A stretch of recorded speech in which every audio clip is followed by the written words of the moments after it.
Farinata, Socca, torta de ceci or Cecina. It's a type of thin, unleavened pancake. It's made with chickpea flour. It originated in Genoa and later became a common dish that you find along the Ligurian Sea. For me, I find it as a wonderful way to incorporate my Italian background into my family's daily life. And it's gluten-free and it's dairy-free and it's vegan. It's almost a little keto friendly too. So super easy. I'm going to share this recipe with you right now. Hello friends, welcome to Spiced. I'm Rebekah, and today I have a really yummy gluten-free bread, and it's a flatbread. It's also known as Socca or Farinata that you can add into your menu.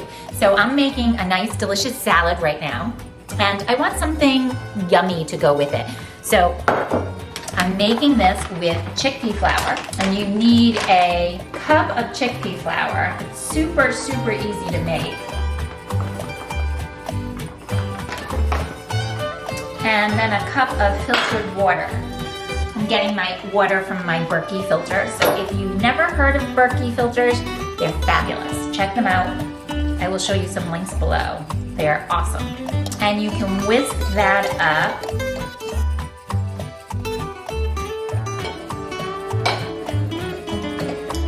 So it's best if you add this in slowly.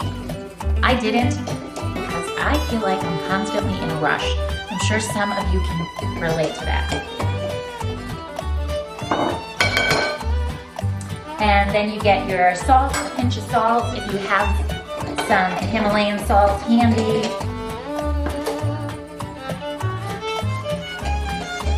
So we are putting the olive oil, about 1.5 tablespoons to 2 tablespoons, in the pan. So I'm adding 1.5 tablespoons of olive oil. And then we're gonna pour the mixture into the pan, and then the pan will go into the oven later on. So make sure you have a type of pan that you can put in an oven, like a cast iron pan. Okay, now we're gonna let this sit for 30 minutes. So if you have some patience, we're gonna hang out for 30 minutes.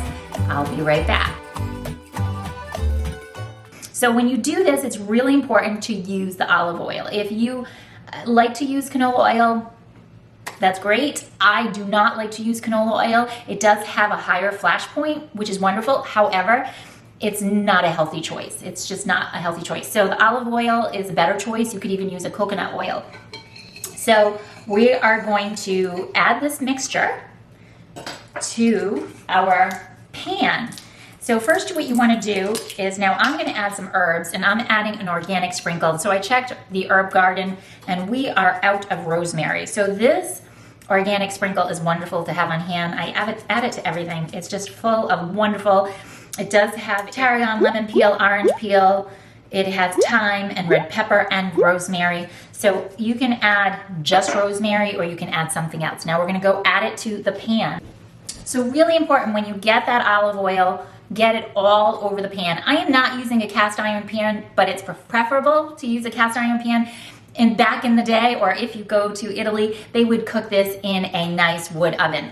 So while you're cooking it, if you have time, move that mixture around that you just created inside the pan and let it cook, let the bottom cook, and then we're gonna stick it in the oven.